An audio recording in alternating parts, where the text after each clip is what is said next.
Good evening friends.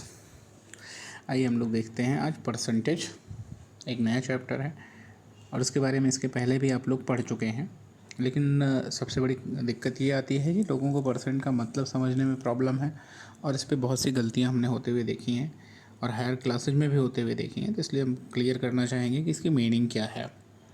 Percent ये दो शब्दों से मिल करके बना है। अब देखिए, पर और सेंट से। पर का मतलब होता है हर एक पे, और यहाँ पे सेंट लगा है तो हर सेंट पे। सेंट का मतलब होता है 100, यानी हर 100 पे।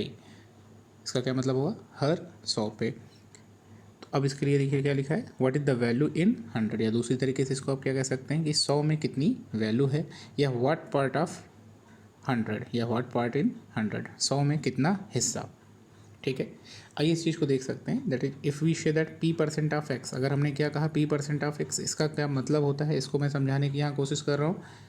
Then it means p percent का मतलब क्या है, p/100, जिसको मैं अभी आगे एक्सप्लेन कर रहा हूँ अगली लाइन में कि p परसेंट को मैंने p/100 क्यों लिखा है।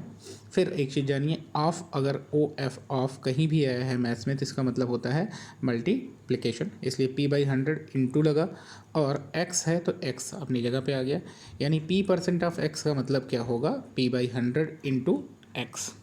ठीक है, आइए देखते हैं p परसेंट को हमने p/100 क्यों लिखा। तो इसलिए हमने एक क्वेश्चन डाला है यहाँ पे कि वाई। तो p percent means p part of 100, जैसा कि अभी हमने ऊपर देखा ही था कि p परसेंट का मतलब क्या है, या यूँ समझिए कि परसेंट का मतलब क्या होता है कि पार्ट इन 100। परसेंट का मतलब होता है पार्ट इन 100। तो p परसेंट का मतलब क्या हो जाएगा, p part in 100। p percent का मतलब क्या हो जाएगा, p पार्ट इन 100। और जब भी हम रेशियो पढ़े होंगे तो हमको ये पता है कि p पार्ट का मतलब क्या होता है, p और अपान जितना पार्ट, जिस भी चीज़ का पार्ट है, अगर x का पार्ट है तो p/x, या यूँ समझिए कि अगर हमने कहा कि 2, एक एग्जांपल के तौर पे नीचे इसको हमने समझाने की कोशिश की, उसको समझते हैं तो ऊपर वाली लाइन समझ में आ जाएगी आपको कि इफ़ वी से, अगर हम कहते हैं कि 2 पार्ट इन 5, फिर से ध्यान दीजिए, 2 पार्ट इन 5, इसका मतलब क्या होता है रेशियो में, 2/5।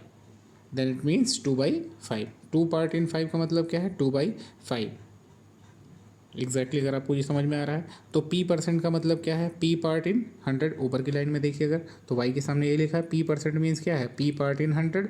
तो p पार्ट इन 100 का मतलब क्या हो जाएगा, p/100।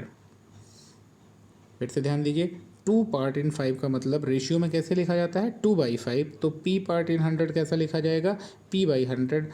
और p/100 यानी p पार्ट इन 100, यही क्या होता है, 100 में कितना हिस्सा है, कितना पार्ट है, वो क्या कहलाता है, परसेंटेज कहलाता है। तो उम्मीद करते हैं कि आपको परसेंटेज समझ में आया होगा। बाकी इसका और एक्सप्लेनेशन और इस पर कुछ प्रॉब्लम हम अगली वीडियोज़ में देखेंगे। थैंक यू, नमस्कार।